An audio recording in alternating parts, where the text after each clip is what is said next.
বন্ধুরা এই মুহূর্তে যে অন্নপূর্ণা ভাণ্ডারের মাধ্যমে আপনাদের ৩,০০০ টাকা করে দেওয়া হয়ে থাকবে, এটা কারা পাবেন এখানে দেখতেই পাচ্ছেন। এখানে বলা হয়েছে যে অর্থনৈতিকভাবে দুর্বল বা পিছিয়ে পড়া যে পরিবারগুলি রয়েছে সেই সকল মহিলাদের জন্যই কিন্তু এখানে ৩,০০০ টাকা করে প্রতি মাসে দেওয়া হয়ে থাকবে।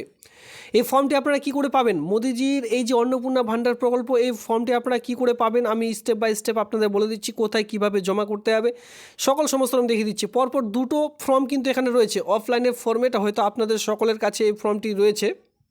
দেখুন এই গেল আরও একটি ফর্ম। এটা হচ্ছে আমাদের ২ নম্বর ফর্ম। তবে বলে দিব এখানে আপনাদের কোন ফর্মটি কার্যকারী বা কোথায় জমা করতে হবে, কী ডকুমেন্টস লাগবে সমস্ত রকম আজকের একটি ভিডিওর মাধ্যমে কভার করতে চলেছি। প্রথম থেকে শেষ পর্যন্ত ভিডিওটি দেখুন আর বন্ধুদের মধ্যে অবশ্যই শেয়ার করুন, যাতে করে তারাও এই সকল আবেদনগুলি স্টেপ বাই স্টেপ দেখে নিয়ে যে অরিজিনাল যে ব্যাপারটি রয়েছে অন্নপূর্ণা ভাণ্ডার প্রকল্প নিয়ে সেটা কিন্তু বুঝতে পারে। তো চলো আজকের এই ভিডিওটি এক এক করে শুরু করা যাক। দেখুন এই যে ফর্ম, এই ফর্মটি কিন্তু আপনারা চাইলে বাংলাতে অথবা ইংলিশে ফিল আপ করতে পারেন। যেহেতু বাংলাতে ফর্মটি রয়েছে, বাংলাতেও ফর্মটি ফিল আপ করতে পারবেন অথবা চাইলে ইংলিশেও ফিল আপ করতে পারবেন। তবে ইংলিশে ফিল আপ করলে এখানে কী বলা আছে যে ফর্মটি বড় হরফে পূরণ করতে হবে, মানে প্রত্যেকটি ওয়ার্ড বড় ওয়ার্ডে আপনাকে কিন্তু ফিল আপ করতে হবে। সমস্ত তথ্য সঠিক হতে হবে। এখানে যে তথ্যগুলি দেবেন মানে ভরবেন প্রত্যেকটি যাতে করে কোনো ভুল না হয়, নির্ভুলভাবে আপনারা ফিল আপ করবেন। প্রয়োজনীয় নথির স্বপ্রত্যায়িত যে কপি সেটা কিন্তু সংযুক্ত করতে হবে। মানে বুঝতে পেরেছেন এখানে যা ডকুমেন্টসগুলি চাওয়া হচ্ছে, এই কয়েকটি ডকুমেন্টস জেরক্স করে আপনার ফর্মটি একসঙ্গে জুড়ে দিতে হবে। এই ফর্মটির সঙ্গে আপনার সেই ডকুমেন্টসগুলি ফার্স্ট অফ অল আবেদনকারীর নাম, এরপর আপনার পিতা অথবা স্বামীর নাম। যেহেতু মহিলাদের জন্য এই শুধু প্রকল্পটি রয়েছে অন্নপূর্ণা ভাণ্ডার, তো সেক্ষেত্রে মহিলাদের পিতার নাম অথবা স্বামীর নামও বসাতে পারেন যদি বিবাহিত হয়ে থাকেন। জন্ম তারিখ দেখতে পাচ্ছেন এক এক করে বসিয়ে দিলেন। টোটাল বয়স কত সেটা কিন্তু এখানে ক্যালকুলেট করে বসাতে হবে। লিঙ্গ দেখতে পাচ্ছেন মহিলা, অবশ্যই মহিলাতে রাইট চিহ্ন করতে হবে। এই দুটোতে কিন্তু করলে টাকা পাবেন না, ঠিক আছে? পুরুষে করলে টাকা পাবেন না। এরপর দেখতে পাচ্ছেন যে বৈবাহিক অবস্থা বিবাহিত নাকি অবিবাহিত যেটা হয় সেটা এখানে কিন্তু আপনাদের দিতে হবে।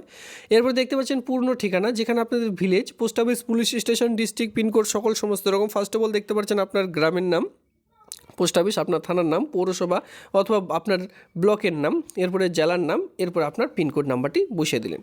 এরপরে রয়েছে মোবাইল নাম্বার। এখানে দেখুন মোবাইল নাম্বারটি রয়েছে, এক এক করে 10 সংখ্যার মোবাইল নাম্বারটি বসিয়ে দিলেন। এরপরে আধার কার্ডের যে নাম্বার সেটা আপনারা এখানে বসিয়ে দিলেন। এবারে পারিবারিক সম্পর্কের তথ্য কিন্তু এখানে দিতে হবে। পরিবারের সম্পর্কে যে তথ্য সেটা এখানে ফিল করতে হবে, যেমন পরিবারের সদস্য সংখ্যা টোটাল আপনারা কতজন রয়েছেন। রেশন কার্ডের নাম্বার এখানে দিতে হবে, আপনার যে রেশন কার্ডটি আপনার কাছে রয়েছে সেটা দিতে হবে।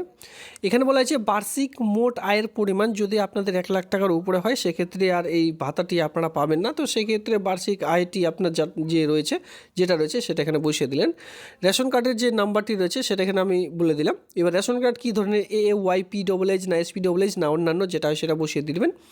এরপরে বিপিএল যে যদি হয়ে থাকে বা অন্তত কার্ড হয়ে থাকে তাহলে কিন্তু এখানে আপনারা বসাতে পারেন। এরপরে দেখতে পাচ্ছেন বসবাসের ধরন, আপনি যে জায়গায় বসবাস করছেন সেটা কি নিজস্ব বাড়ি নাকি ভাড়া বাড়ি নাকি অন্যান্য সেটা হয় সেটা আপনারা দিলেন। বর্তমান পেশা, আপনি বর্তমান কী কাজ করেন, বর্তমানে আপনার পেশা কী, ঠিক আছে, সেটা এখানে দিতে হবে। বর্তমান কোনো রকম পেশার সঙ্গে যুক্ত রয়েছেন কি না। মাসিক আয়, আপনার যে মান্থলি রিমিউনারেশন মানে মান্থলি যে আপনি বেতন পান বা টাকা পান সেটা এখানে দিতে বলা হয়েছে।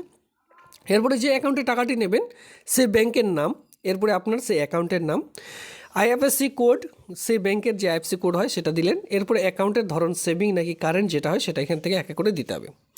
এরপরে প্রয়োজনীয় নথি টিক করুন। এখানে যে সকল ডকুমেন্টসগুলি চাওয়া হচ্ছে, যে সকল ডকুমেন্টস আপনারা দিচ্ছেন, বাসের যে ঘরটি রয়েছে এই পাশের ঘরটিতে টিক করবেন।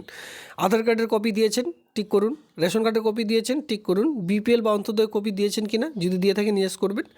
ব্যাংকে পাসবুক প্রথম পাতার ছবি দিয়েছেন কিনা, এভাবে করে টিক করে দিয়ে নিচে পাশে দেখতে পাচ্ছেন বসবাসের প্রমাণপত্র হিসেবে বিদ্যুতিক বিল বা ভোটার আইডি বা ভাড়া চুক্তি দিতে হবে। যদি আপনারা ধরুন আপনি কোনো ভাড়া বাড়িতে রয়েছেন সেক্ষেত্রে আয়ের প্রমাণপত্র মানে আপনাদের যে ইনকাম সার্টিফিকেট সেটা দিতে হবে। পাসপোর্ট মাপের 1 কপি ছবি, এই কয়েকটি ডকুমেন্টস দিয়ে নিচে দেখতে পাচ্ছেন তারিখ, যেদিন আপনার ফর্মটি জমা করবেন সেদিনকার এই তারিখটি, এরপর আপনার স্বাক্ষর দিতে হবে, ঠিক আছে। এই ফর্মটি দেখতে পাচ্ছেন আরও একটি ফর্ম রয়েছে, চলো সেটা এবার দেখিয়ে দিই। তো দেখুন এই মুহূর্তে আরও একটি ফর্ম আমরা চলে এসেছে। দেখতে পাচ্ছেন এই সকল কিন্তু মানে অনলাইনে ঘুরপেচ খাচ্ছে বা সোশ্যাল মিডিয়াতে এই ফর্মগুলি কিন্তু ঘুরপেচ খাচ্ছে। এই জন্য আমি এই দুটো ফর্ম দেখাচ্ছি। দেখুন এখানে রয়েছে অলরেডি অন্নপূর্ণা ভাণ্ডার প্রকল্প আবেদনপত্র, যেটা কিন্তু পশ্চিমবঙ্গে শুধুমাত্র মহিলাদের জন্য। এখানে আপনারা যেটা লক্ষ্য করবেন যে আবেদনকারীর নাম, পিতা, স্বামী, জন্ম তারিখ, আধার কার্ডের নাম্বার, ভোটার কার্ডের নাম্বার, মোবাইল নাম্বার, এই কয়েকটি ডকুমেন্টস এখানে দেওয়ার কথা বলা হয়েছে, দেখতে পাচ্ছেন এখানে। এরপরে যদি কাস্ট সার্টিফিকেট থেকে থাকে সেটা দিতে হবে, ভোটার কার্ডের নাম্বার দিতে হবে, এই ফর্মটির মধ্যে সেটাই বলা হয়েছে। এরপরে যোগাযোগ, যেমন আপনার গ্রাম, আপনার পোস্ট অফিস, পৌরসভা, জেলা, পিনকোড, এই কয়েকটি ডকুমেন্টস এখানে দিতে হবে। নিচে দেখতে পাচ্ছেন ব্যাঙ্ক অ্যাকাউন্ট, যে অ্যাকাউন্টে আপনি টাকাটা নিতে চান, এটা দেখতে পাচ্ছেন এটি ছোট্ট একটি ফর্ম। তো এই দুটো ফর্ম আমি আপনাদের বলে রাখি, এই দুটো ফর্মই কিন্তু কোনো রকম অফিসিয়ালিভাবে আপডেট নেই, ঠিক আছে? যে অফিসিয়ালিভাবে এই দুটো ফর্ম প্রকাশিত হয়েছে এমন কোনো কিন্তু ব্যাপার নেই। এই দুটো ফর্মেই কিন্তু আপাতত আমরা দেখতে পাচ্ছি সোশ্যাল মিডিয়ায় ঘুরপেচ খাচ্ছে, আর অনেকে বলছেন ইতিমধ্যে চালু হয়ে গেছে। তো দেখুন, এখনও পর্যন্ত কিন্তু অফিসিয়ালিভাবে গভর্নমেন্টের পক্ষ থেকে কোনো যে ইনফরমেশন সেটা কিন্তু এখনও পর্যন্ত প্রকাশিত হয়নি এই অন্নপূর্ণা ভাণ্ডার প্রকল্প নিয়ে।